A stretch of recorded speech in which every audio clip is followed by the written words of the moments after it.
warahmatullahi wabarakatuh. 104.4 FM Suara Banjarnegara, Bahana Informasi, Budaya dan Hiburan. Selamat sore mitra, apa kabarnya di kesempatan sore hari ini? Senang sekali Sinta hadir lagi ya. Kalau tadi pagi sudah hadir, ini sore nongol lagi gitu ya. Oke deh.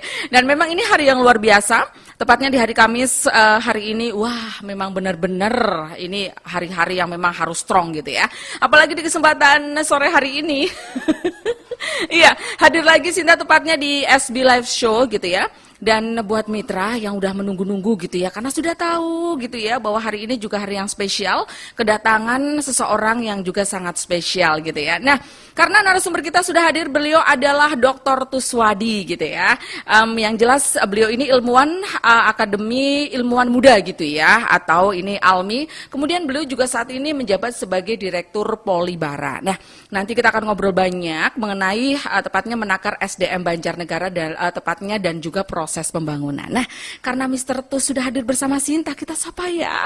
Assalamualaikum, selamat sore Mr. Tus, apa kabarnya? Selamat sore Mbak, baik, sehat, semangat. Luar biasa ya.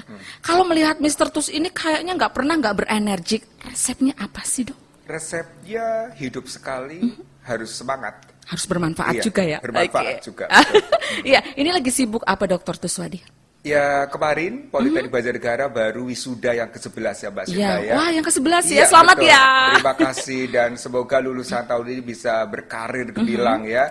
Dan hari ini ya seperti biasa kami melaksanakan tugas di kantor melayani masyarakat seperti itu ya. Karena sampai hari ini masih ada saja ya mahasiswa baru yang masuk ya kuliah ke Politeknik Banjarnegara. Amin, semoga semakin diminati ya untuk polibaranya. Amin. Kemudian juga tidak hanya masyarakat Banjarnegara, tetapi juga masyarakat di luar Banjarnegara semakin terdidik dan semakin merasakan manfaatnya polibara. Betul gitu ya. Sekali. Ya mungkin bisa sedikit disinggung gitu ya. Ada berapa prodi di sana? Siapa tahu ada yang mungkin lupa gitu ya, atau gitu. Belum tahu gitu. Iya. Politeknik Banjarnegara itu unik ya Mbak Sinta ya, karena Politeknik ini adalah kampus vokasi satu-satunya milik pemerintah Kabupaten Banjarnegara. Ya jadi kampus ini spesial banget dan sampai hari ini kami memiliki 3 prodi unggulan.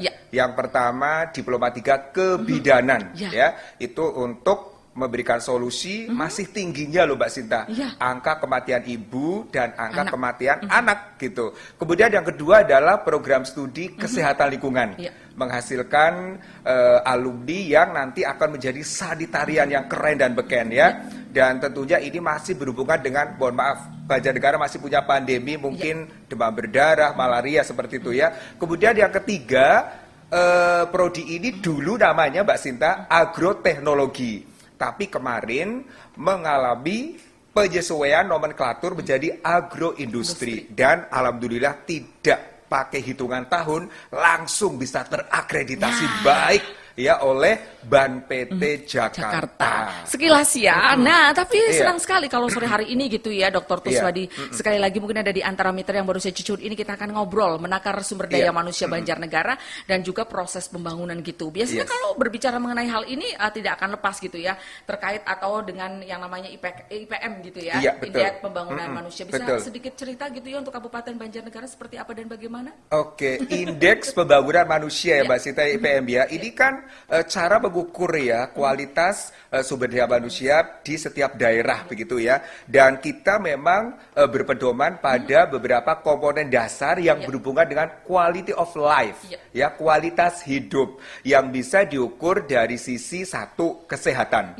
Yang pertama adalah angka harapan hidup ya. Kemudian yang kedua berhubungan dengan melek ilmu atau tidak buta aksara gitu ya, tidak buta huruf begitu ya, karena ini berhubungan dengan angka harapan sekolah dan juga lamanya sekolah. Kemudian yang tidak kalah penting adalah kemampuan ekonomi masyarakat, di mana nanti kita bisa mengukurnya melalui kemampuan mereka berbelanja setiap tahun atau per kapita ya, seperti itu ya. Dan ini memang harus dibangun secara selaras begitu, tidak boleh mengalami ketimpangan yang difokuskan cuma kesehatan aja atau mungkin pendidikan aja atau mungkin ekonomi saja gitu, tapi harus seiring sejalan seperti itu.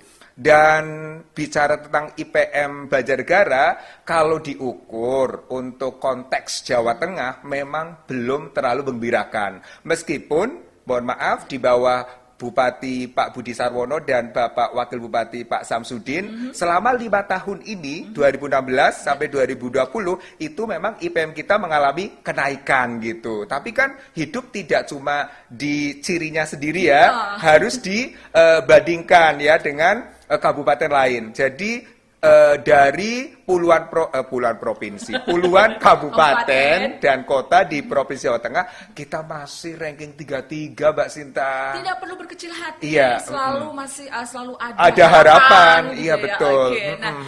Nah kalau kita berbicara dengan Dr. Tuswadi, selalu saja melekat gitu ya, karena memang sudah lama di Jepang. Nanti lama-lama lihat Mr. Tuswadi sudah kayak orang Jepang deh. Iya, tapi saya tidak akan ngomong bahasa Jepang kok.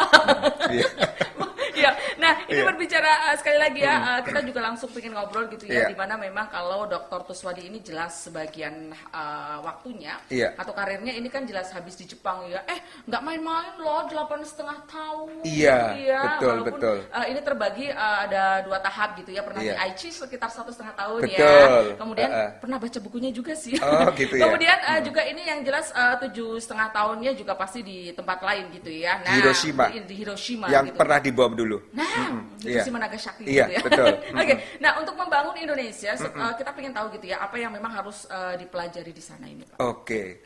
Kata kunci maju tidaknya sebuah negara itu memang bukan terletak pada kekayaan sumber daya alamnya. Ya, terbukti Indonesia kurang apa, Mbak Sinta? Emas ada, perak ada, kemudian air mineral melimpah gitu ya, laut juga. Tapi kok Indonesia nggak maju gitu ya? Ini kan perlu kita pikirkan. Sementara Jepang itu, mohon maaf, wilayah luasnya itu se-Jawa Tengah loh, Mbak. Ya, kemudian penduduknya dikit ya. Tetapi mereka bisa maju. Dan ternyata memang sumber daya yang paling penting, paling vital untuk membangun sebuah daerah itu ya SDM, sumber daya manusia seperti itu. Sehingga dalam konteks pemerintah Jepang, memang ketika mereka membangun bangsanya pasca Perang Dunia Kedua, memang SDM-nya yang digenjot gitu. Terbukti Kaisar Jepang ketika melihat puing-puing Nagasaki dan Hiroshima,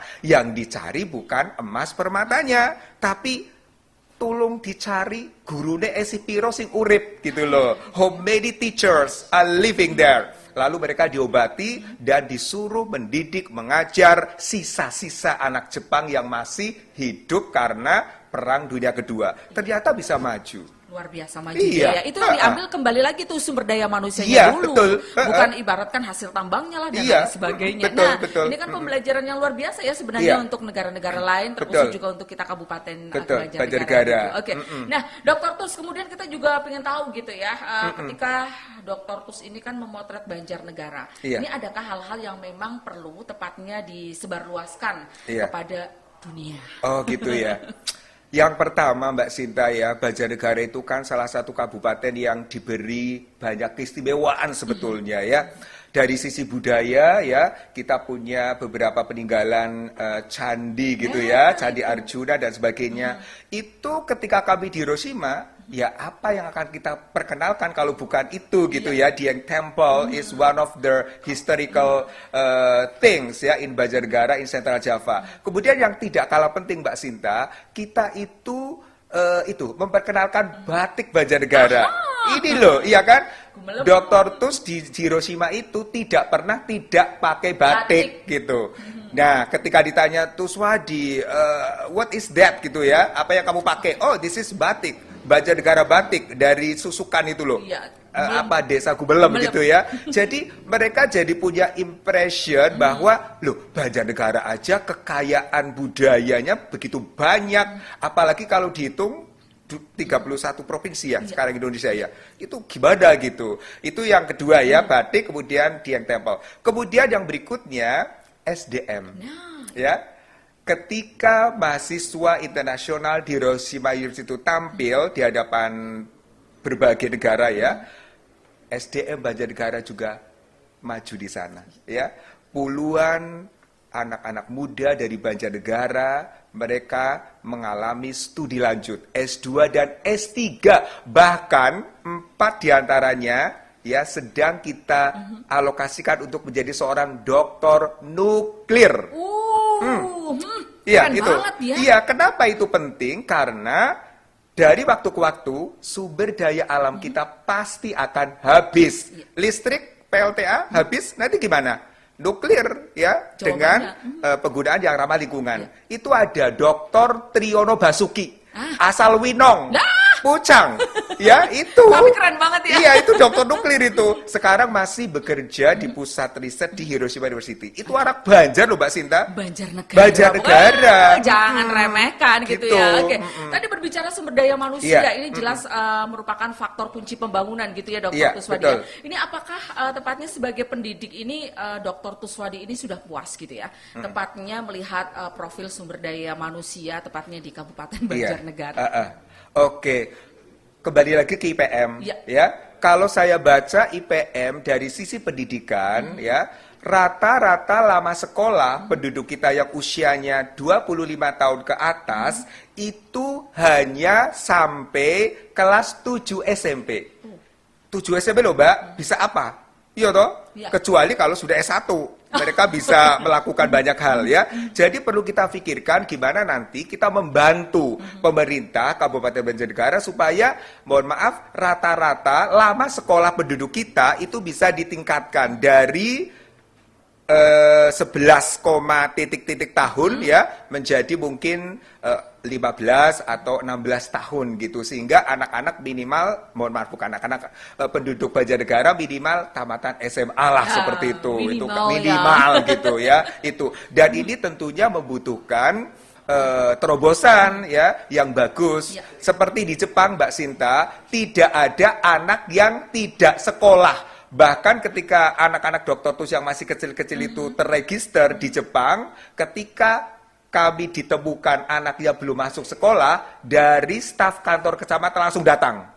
Kalau tidak sekolah, kalian harus pulang ke Indonesia. Di sini kita tidak melayani anak-anak yang tidak sekolah.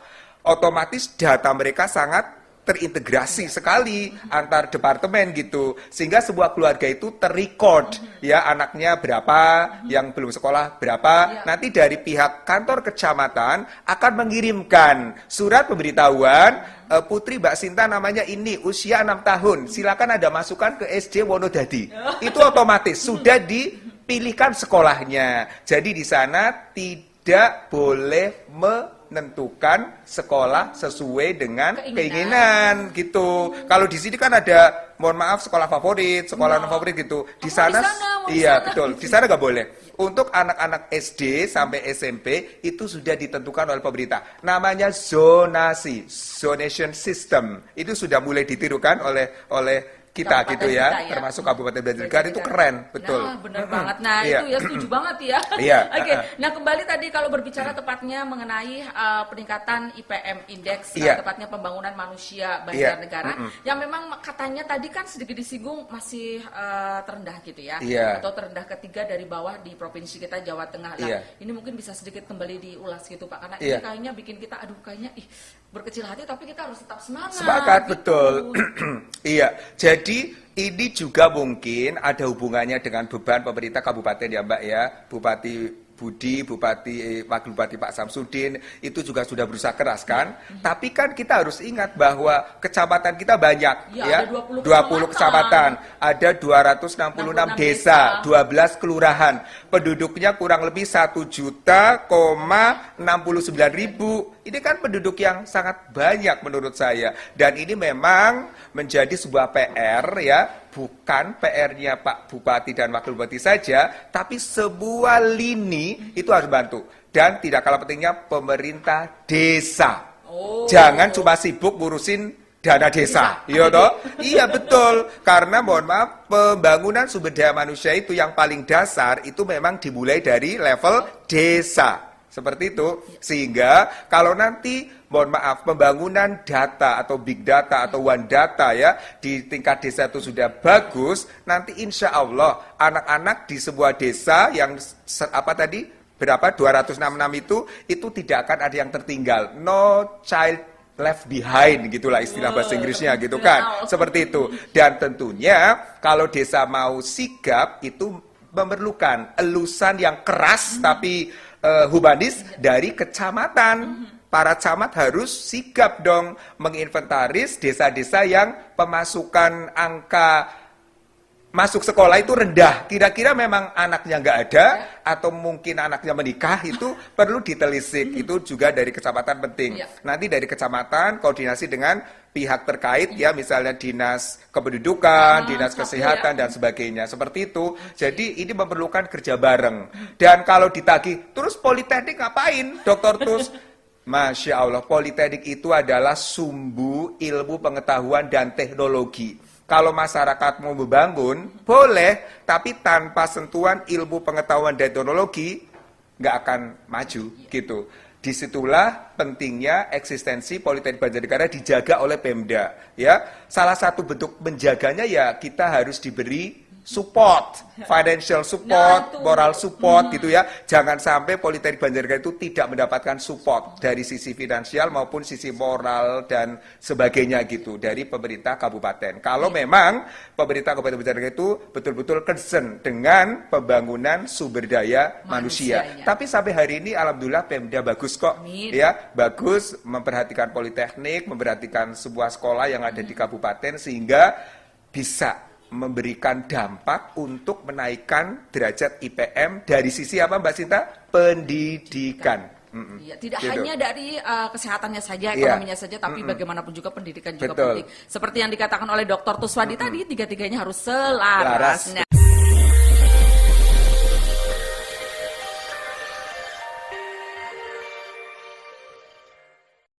masih dengan cuaca yang mendung di Kabupaten Banjarnegara, tepatnya di Jalan Silamanik nomor 1 Banjarnegara, tetapi tidak menjadikan hati Sinta dan juga Dr. Tuswadi mendung dong. Kalau hati kita senantiasa semangat berbunga-bunga seperti halnya bunga yang mekar di sakura Jepang. Yes. Ya, gitu. Nah, sedikit mungkin ada di antara mitra yang baru saja tune in. Mohon maaf ya Mas Juna ya, tolong dikondisikan ya. Iya, kalau Mr. Tus ini kalau berbicara beliau nggak sedikit mengulas profilnya kayaknya rugi banget. Memang sengaja Sinta nggak menghadirkan di awal gitu ya. Kasihan juga mungkin ada di antara mitra yang baru saja tune in di 104.4 FM Suara Banjarnegara di SB Live Show-nya. Kalau berbicara Mr. Tus, asli loh, produk asli Banjarnegara. Yes. Beliau ini masih muda, tapi Sinta nggak bakalan ngomongin lahirnya tahun berapa, Idi. Iya, yang jelas beliau saat ini kembali Sinta ingatkan bahwa Dr. Tuswadi ini merupakan direktur Politeknik pertama ya.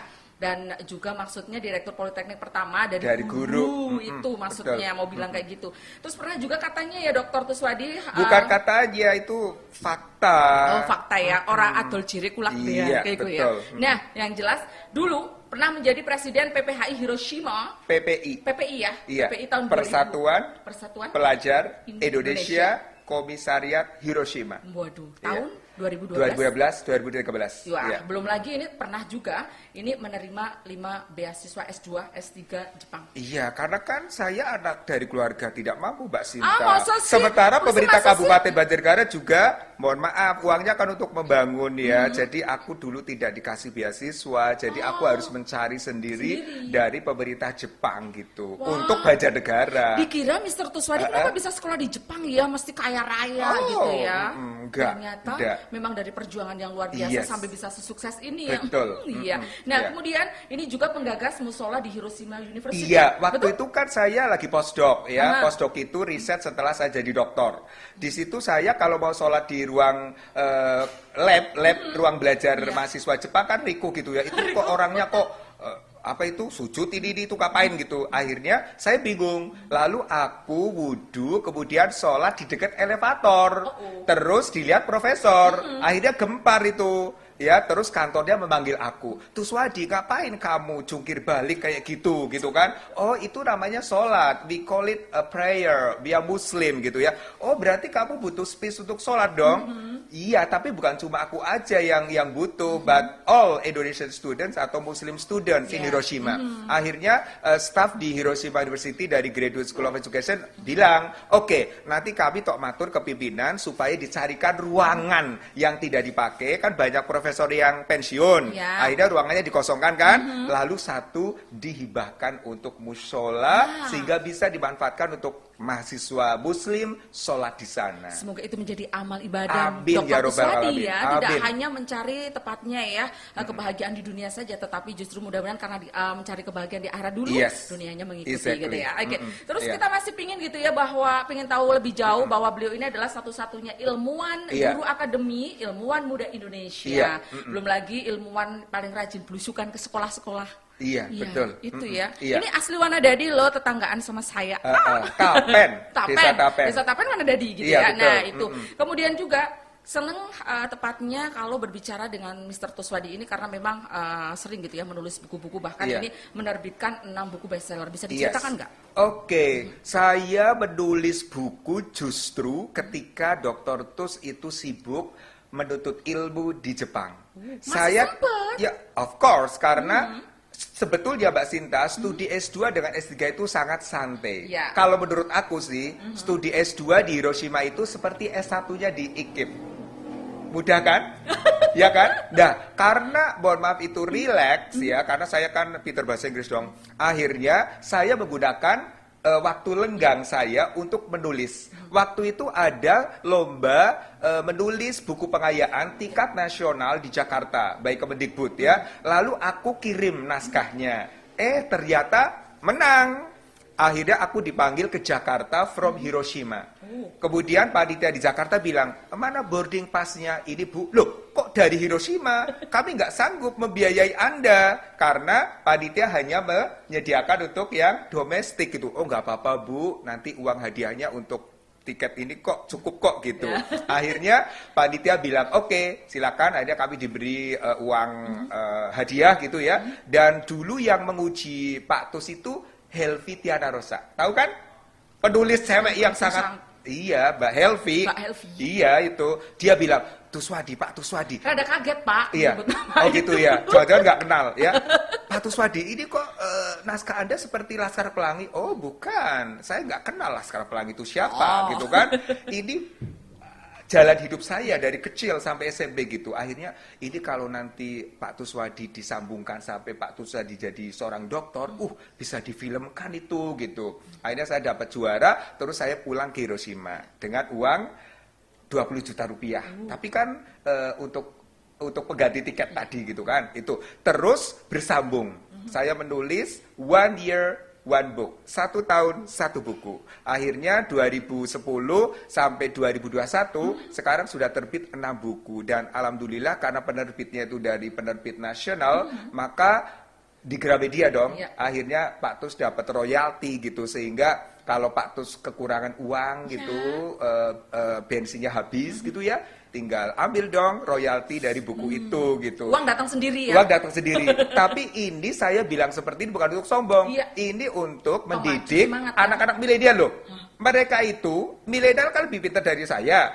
Harusnya. Dan kalau menulis buku, wow, mereka bisa membiayai sekolahnya sendiri dong, Mbak Sinta. Tanpa minta ke orang tua. Tanpa minta ke orang tua gitu. Terus buku Masa Kecilku tadi, bestseller. Kemudian Petualang Ayu-chan, The Adventure of Ayu-chan, menceritakan diari anak putriku yang satu itu, yang sudah dibaca Mbak Sinta. Terus berikutnya aku menulis tentang keluarga pembelajar yang masuk hitam putih itu loh, ya kan? Yang dulu sama Mas Dedi. Iya betul, itu juga sejuta kayaknya laku itu, 1 juta eksemplar gitu ya.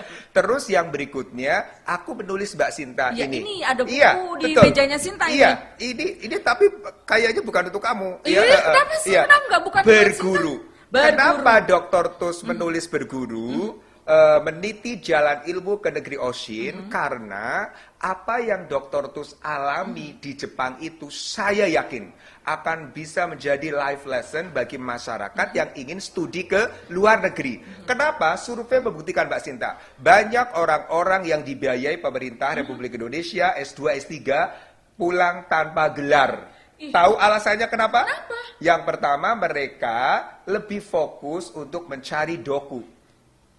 begitu. Iya, gitu. Karena di sana kan kesempatan untuk arubaito. Arubaito tahu bahasa Jepangnya arubaito? Apa? Arubaito itu part-time job. Tahu saya. Iya, nyuci piring Soalnya iya. hal itu bisa untuk hidup 3 bulan loh kalau di Indonesia gitu ya. Tapi nggak banget dong. Aku seorang calon dokter disuruh nyuci piring gitu ya. Itu nggak merayu saya. Akhirnya saya fokus kuliah riset, sehingga mohon maaf dari S1, S2, S3 itu tepat waktu, nggak pernah satu detik pun telat gitu ya. Terus yang kedua, mereka suka traveling, pelesiran, sekedar jalan-jalan. Iya, jalan-jalan gitu. Iya, apalagi kalau membawa keluarga. Kalau saya membawa keluarga semuanya kan. Bawa kan? Ada yang lahir di sana, Harumi, iya, betul, itu Harumi kan yang itu, paling iya. kecil. Tapi sudah aku patri, Dek. Saya Papimu ini kesini bukan untuk memelesirkan kalian, tapi untuk memintarkan kalian. Tolong jaga mamimu yang lagi S2, S3 juga, kamu juga sekolah. Sesulit apapun. Iya, gitu istrinya kan. Dr. Tuswadi. Iya. Sekarang beliau mengajar di SMP Negeri 1 Wonodadi, tempat saya dulu SMP. Kamu SMP-nya mana? Pinter kan? Enggak. Aduh. Nggak pintar. Oh, nggak Cuma pintar. pintar ngomong, akhirnya jadi penyiar radio. Oh, terus tidak di SMP 1 ya?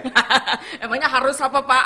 Loh, SMP 1 Wonodadi itu tolak ukur dulu loh. Kalau sekarang kan sudah zonasi. Tapi jadi anaknya kan di situ ya, Pak? Berarti lebih ada kemajuan ya? Oh iya, betul, percaya. Dan ada juga putri atau putra kembar Mbak Sinta ya, diajar Dr. Tus juga ya, di SD IT Alexian Banjarnegara. Itu keren banget. Satu-satunya SD yang, malah jadi promosi ya, mohon maaf. Satu-satunya SD yang gurunya itu Dr. Tuswadi dong. Tapi jangan suudon. Dr. Tus mengajar di sana hari Sabtu. Jadi tidak merampok working time saya di Politeknik Banjarnegara. Itu yang kadang membuat orang itu suudon. Kok ya sempat-sempatnya nyambi gitu. Oh no, karena saya sudah terdidik disiplin. Senin sampai Jumat, Politeknik is my life. Ya, Sabtu Minggu di Pondok Sabidur Rosyad di Wonodadi ya, dan di SDIT Al Ihsan gitu. Nah, jadi jelas dong timingnya ya. Betul. Nah, ini buku ini kan keren banget. Mengisahkan gimana Dr. Tus meraih beasiswa diploma ke Aichi University of Education. Ini penting untuk guru maupun untuk dosen yang ingin S2 atau S3 ke Jepang. Jadi karena Mbak Sinta juga punya wajah yang intelek gitu ya. Dan kayaknya sih kalau direkomendasikan Dr. Tus bisa kok kuliah ke Jepang. Jadi ini bukunya buat Mbak Sinta aja. Jangan dikasih ke Mas Arjuna, nanti dia kesenengan di Jepang ya. Apalagi dikasih sama kepala radionya nggak banget ya. Oh nggak banget ya. Biar beliau beli sendiri. Masa sih gitu ya. Iya. Thank you Mr. Tus. Sinta dapat buku alhamdulillah, biasa rezeki anak solehah gitu ya. Berguru meneliti jalan ilmu ke negeri Oshi. Dr. Tuswadi gitu ya. Ini editornya Muhammad Rizal Mustafa.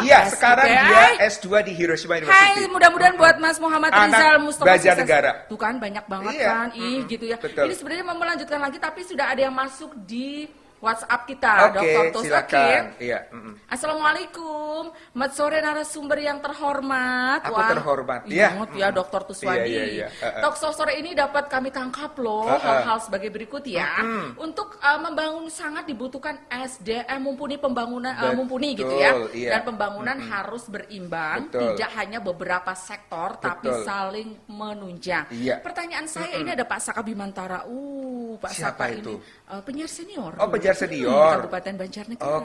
Oke. Konsen sekali dengan talk-show di Banjarnegara. Pertanyaan saya, apa yang harus dilakukan Pemda agar pembangunan di Banjarnegara dalam upaya mensejahterakan rakyat dan Banjarnegara bisa setara dengan kabupaten lain? Meningkatkan SDM kah dengan tugas belajar para karyawan? Mohon penjelasannya Dr. Tuswadi. Pak Saka ini. Mas Bibo atau Pak Saka? Pak Saka. Pak Saka. Yang bertanya. Terima kasih Pak Saka. Jadi pemerintah Kabupaten Banjarnegara di mata aku sudah bagus. Karena dari Pemda, Bupati dan Wakil Bupati itu sudah bisa menangkap kebutuhan real masyarakat. Karena mohon maaf, dari sebelum sampai sekarang itu kan salah satu kebutuhan dasar adalah infrastruktur jalan raya gitu ya. Dan ini menjadi salah satu pemantik ya, pemantik untuk menimbulkan ya gejolak-gejolak ekonomi ya. atau mungkin pendidikan dan sebagainya. Bisa dibayangkan kalau di pesangkalan jalannya itu rusak, gimana anak-anak mau ke SMP gitu. Tapi kan sudah bagus. Iya. Tapi nanti seiring sejalan dengan sudah bagusnya. Karena saya baca di tahun 2020 itu pembangunan jalan ya di bawah Pak Bupati Budi Sarwono dan Pak Samsudin sebagai wakil bupati itu sudah bagus ini ya. Tahun 2020 pembangunan konstruksi jalan kabupaten naik sebanyak 14%. Ya, ini kan sudah bagus. Tapi nanti seiring dengan bagusnya jalan, nanti perlu ada penyeimbangan anggaran untuk sektor-sektor yang lain, termasuk untuk sektor pendidikan seperti itu. Terus terkait dengan gimana cara termurah untuk meningkatkan sumber daya manusia, Paktus sudah melaksanakan. Paktus itu tidak pernah meminta uang kepada pemerintah untuk mengirimkan anak-anak yang keren ke Jepang, gitu kan? Jadi saran saya sangat menaruh hormat kepada pemerintah Kabupaten Banjarnegara karena tidak pernah menghalang-halangi PNS untuk melaksanakan tugas belajar dengan sponsor dari LPDP, dari pemerintah pusat ataupun dari sponsor yang lain. Ini keren karena Mbak Sinta pernah loh Dr. Tus di Jepang ketemu salah satu guru harus keluar PNS karena bupatinya itu tidak mau menandatangani surat tugas belajar karena guru itu menerima beasiswa dari pemerintah Jepang. Kan aku tuh beli medalikan, ada apa, what's wrong with them gitu kan. Tapi pemerintah Banjarnegara keren ya. Terbukti Paktus, Bu Wici istri aku, kemudian para pegawai, Mas Adit, tahu Mas Adit di DPKAD toh? Dia juga alumni Hiroshima University ya. Sekarang beliau juga punya jabatan yang bagus. Terus Mas siapa ya? Sahabatnya Mas Adit itu aku agak lupa yang di Yokohama itu juga itu bukti bahwa Pemkab itu sudah ngeh bahwa SDM harus ditingkatkan kualitasnya melalui tugas belajar. Dan sekarang Mbak Sinta, LPDP, Lembaga Pengelola Dana Pendidikan itu dana apa itu ya abadinya itu tak terbatas, Mbak. Tak terbatas ya. Saya kan bagian dari Kementerian Keuangan karena saya jadi reviewer LPDP ya. Bu Sri Mulyani itu sampai pusing. Ini uangnya nggak pernah habis. Sementara ketika akan mengangkat Mbak Sinta, ketika diwawancarai nggak lolos beasiswanya gitu. Karena kan yang harus berangkat ke sana yang unggul-unggul gitu ya. Nah ini kesempatan yang sangat bagus bagi ASN di Kabupaten Banjarnegara yang ingin menjadi master atau doktor dengan beasiswa murni dari pemerintah pusat melalui LPDP itu dan abadi itu bisa asal dapat SK tugas belajar dari bupati seperti Pak Tus dulu, seperti Bu Wici dulu gitu. Dan saya yakin Pak Bupati akan concern untuk masalah ini. Seperti itu. Nah, Dokter Tus kita juga penasaran gitu ya. Ada yang bertanya juga gitu. Apakah ketika kita pengen studi gitu ya dan lolos ada usianya itu dibatasi nggak sih? Misalkan ASN kayak gitu. Kalau itu saya juga kadang protes ke LPDP gitu. Kenapa ya untuk S2 PNS itu atau calon itu harus dibatasi 35 tahun gitu. Padahal 35 tahun sampai ke 40 kan lagi sibuk ya Mbak ya. Jadi saya bilang untuk S2 itu tolonglah 40 tahun bolehlah. Mbak Sinta berapa usianya? How old are you? Oh gitu. How old are you? 40. Itu boleh. Kemarin LPDP itu memberikan amandemen untuk afirmasi. Afirmasi itu beasiswa untuk daerah yang tertinggal, terluar, bukan terbelakang ya. Ya itu boleh kalau usianya 40 tahun. Tapi kalau yang daerah normal memang 35 tahun. Tapi kan minimal orang-orang yang sudah 40 tahun boleh S2 ya ke luar negeri biaya penuh dari pemerintah. Buat Kepala Seksi Pelayanan Komunikasi mohon jangan menangis ya. Karena kayaknya sudah tidak ada harapan gitu ya untuk S2 ke sana gitu ya. Kecuali kalau diberi beasiswa oleh pemerintah Kabupaten Banjarnegara. Kayaknya semangat banget beliau ini. Nah, sebentar lagi kita akan bisa menikmati lagi tema dari Mas Susan, tapi kita juga tetap pingin ngobrol karena ini kayaknya kalau ngobrol sama Mr. Tus tuh nggak ada matinya gitu ya. Nah, Dr. Tus, ini kan yang jelas lama di Jepang sudah pasti gitu ya. Ini melihat sumber daya manusia di sana itu seperti apa, Dr. Tus? Apakah di sana itu masih ada orang yang buta huruf atau nggak melek huruf gitu ya? Sebenarnya tadi sudah disinggung ya, tapi mungkin bisa lebih diperdalam lagi. Terima kasih. Penduduk Jepang itu tidak seberapa kok, jadi sedikit gitu ya. Dan tentunya pemerintah Jepang itu memiliki beban yang tidak seberat pemerintah Republik Indonesia, karena kita kan kepulauan ya dari Sabang sampai Merauke dan sebagainya. Dan bicara tentang jumlah penduduk yang buta huruf memang Jepang kan jujur banget ya, BPS-nya jujur. Kabupaten Banjarnegara BPS-nya juga keren loh. Kepalanya kalau nggak salah Bu Ratna. Bu Ratna, iya, Bu Ratna. Yang sering ke Suara Banjarnegara. Iya betul. Itu aku ingin bahwa BPS di kabupaten itu jujur datanya. Dan di Jepang itu, mohon maaf, sampai hari ini dunia mengakui there is no illiterate person ya in Japan. Tidak ada manusia yang buta huruf. Kenapa? Tadi begitu anak bergojol lahir itu sudah terekam gitu jejaknya dari PAUD, TK, SD, SMP, SMA, perguruan tinggi sampai kerja. Seperti itu. Sudah di sini. Iya. Boleh milih-milih. Iya, betul. Seperti itu. Karena sudah tidak buta huruf, maka mereka akan lebih mudah untuk memahami tata tertib atau law ya, peraturan ya hidup negara maju seperti Jepang. Sehingga dengan asumsi mereka sudah terbebas dari buta huruf, mereka akan lebih teredukasi, lebih terpelajar begitu, sehingga dalam kehidupan sehari-hari mereka selalu mentaati apa yang pemerintah desa, kabupaten, provinsi maupun pusat aturkan. Seperti itu, disiplin banget di sana mereka, Mbak. Ya. Terus ketika saya tanya, memang mereka tersiksa betul. Iya, terus Wadi, seandainya aku bisa hidup seperti kamu. Hah, kenapa? Why? Saya itu hidup disiplin seperti ini tuh sakit gitu. Jam sekian harus kesini, jam sekian harus sini. Dengan ritme yang ritme kayak robot gitu ya. Itu gitu. Tapi ketika aku malah ingin meniru dirimu gitu. Tapi ketika aku ingin meniru orang Jepang, aku dasarnya iman bahwa wal ngasri. Demi masa, coba telatan titik demi masanya berarti nggak terimplementasikan gitu. Makanya tadi Mas Tutus, Dokter Tus, 2:30 harus hadir ya. Oh, jangan 2:30, jam 2 tadi udah nyampe di sini. Habis itu nyampe terus hujan gede. Iya, betul. Hujan itu mendoakan keberkahan dan menguatkan langkah kaki kita ya. Mbak Sinta juga gitu. Jadi mohon maaf, ada korelasi antara ketertiban sebuah negara dengan literasi ya, dengan melek aksaraan masyarakatnya. Dan aku yakin sih pemerintah Kabupaten Banjarnegara akan menuju ke arah situ untuk menghapuskan buta aksara gitu ya melalui pendidikan dasar 12 tahun. Sekarang kan pendidikan dasarnya kan baru 7 tahun. 6. SD toh, SD plus SMP toh 9 tahun. Sekarang nanti ditambah menjadi 12 tahun. Aku yakin Pemda Banjarnegara mampu.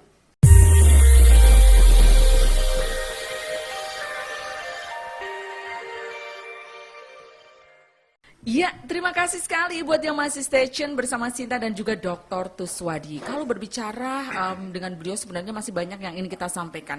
Hanya saja memang terbatas waktu ya Dr. Tuswadi ya. Nah, Dr. Tuswadi seorang guru, seorang pendidik gitu ya. Dan banyak sekali tepatnya melahirkan saudara-saudara kita tepatnya untuk pendidikan S2, S3 di luar negeri. Itu cuma-cuma loh Dr. Tuswadi. Apa sih tujuannya? Ya tujuannya itu persis ini pertanyaannya kan dengan Mbak Oki Lukman waktu hitam putih gitu ya. Siapa tahu ada yang belum dengar loh. Oh gitu ya. Tujuannya memang yang pertama untuk membangun Indonesia.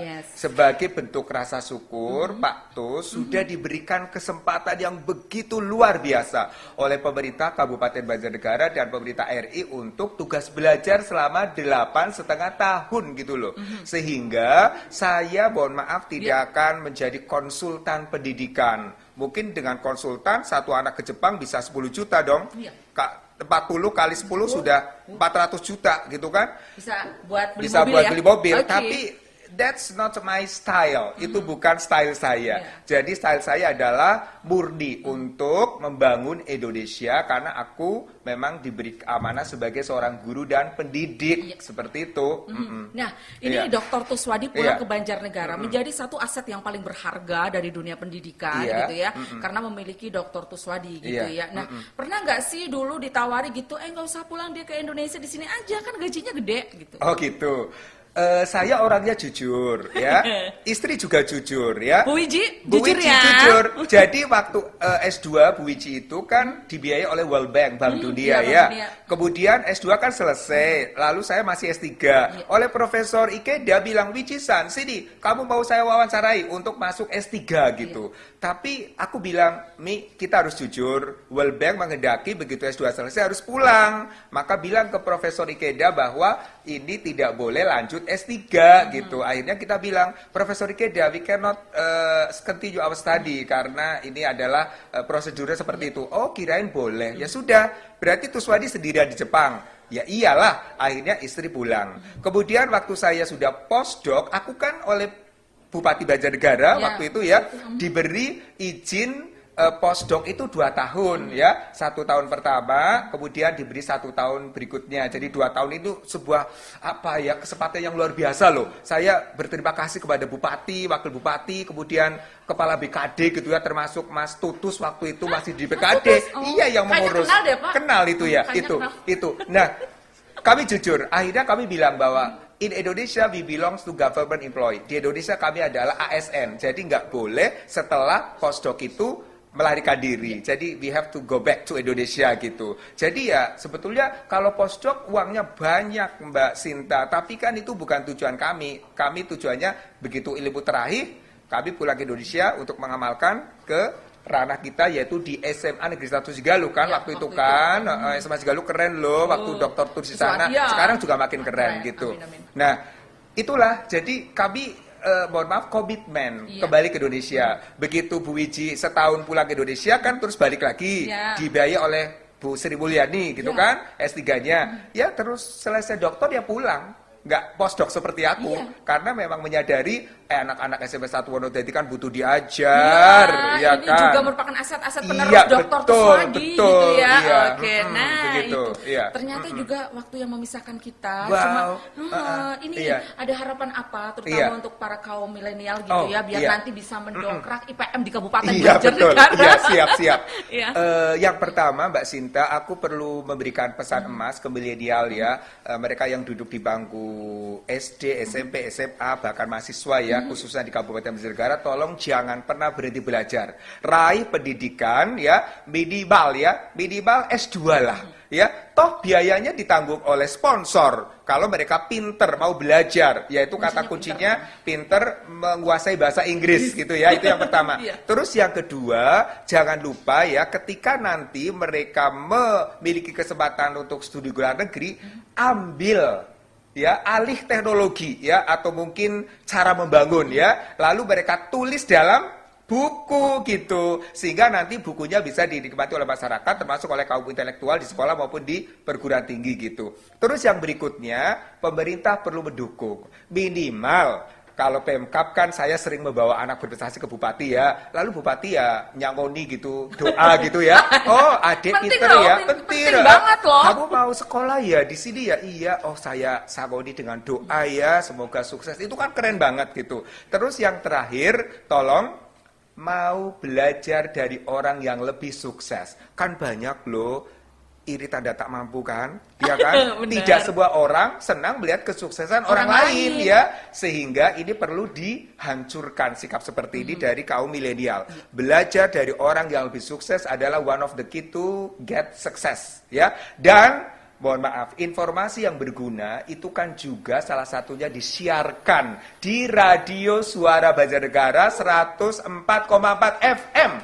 Jadi jangan lupa, apalagi kalau dialog-dialognya itu seperti ini gitu. Tolong diundang orang-orang yang kredibel, dari politikus, dari mohon maaf pemimpin daerah, dari mohon maaf artis, aktor, seniman. Itulah para penginspirasi yang akan membuat anak-anak milenial itu gergetan. Aku juga bisa kok seperti mereka. Iya, gitu seperti itu. Dan yang berikutnya, kembali ke IPM ya. IPM itu bukan tugas bupati dan wakil bupati saja, tapi tugas kita sebagai warga masyarakat Banjarnegara. Mari kita dukung, tengok kanan kiri, kalau ada tetangga yang anaknya 6 tahun, 7 tahun kok belum sekolah, diantarlah ke SD untuk mendaftar gitu kan, sehingga nanti Banjarnegara terbebas dari buta huruf, sehingga nanti seperti Hiroshima atau Jepang, melek huruf dan terdidik, sehingga pemerintah tidak terlalu sulit untuk mendidik dalam rangka membangun membangun yang sifatnya berkelanjutan, sustainable development in Banjarnegara. We can do that. Yes, nah, luar biasa. Jadi dari obrolan kita, kalau berbicara ternyata atau Dr. Tuswadi itu tidak mau loh sukses sendirian. Yes. Sebab orang yang paling bermanfaat adalah ketika dia sukses dan suksesi. Iya, betul. Dia sukses untuk dirinya sendiri, tetapi mensukseskan orang lain. Tetapi betul. ketika dia sukses hanya untuk dirinya sendiri, belum belum suksesi. sukses. Oke. Iya, betul. Thank you banget. Terima kasih Dr. Tuswadi sudah bergabung bersama Sinta di SB Live Show untuk putaran terakhir ya. Mudah-mudahan ketemu lagi di tahun depan. Terima Semangat, kasih. Sehat. Salam buat Bu Wiji ya. Dan insya keempat Allah. putrinya, cewek semuanya, semua, empat-empatnya. terdidik di Jepang semua. Amin. Semoga surga untuk dirimu, Amin, Dr. ya Rabbal Tuswadi. Alamin. Terima kasih Mbak Sinta. Salam buat seluruh penyiar dan kru yang makin hari makin keren dan beken. Suara Banjarnegara. Yeay, jelas dong. Itu tadi mitra obrolan kita, akhirnya Sinta pamit undur dan terima kasih untuk kebersamaannya. Sekali lagi, jangan pernah bergeser gelombang, tetap di 104.4 FM Suara Banjarnegara. Wassalamualaikum warahmatullahi wabarakatuh. Waalaikumsalam warahmatullahi wabarakatuh.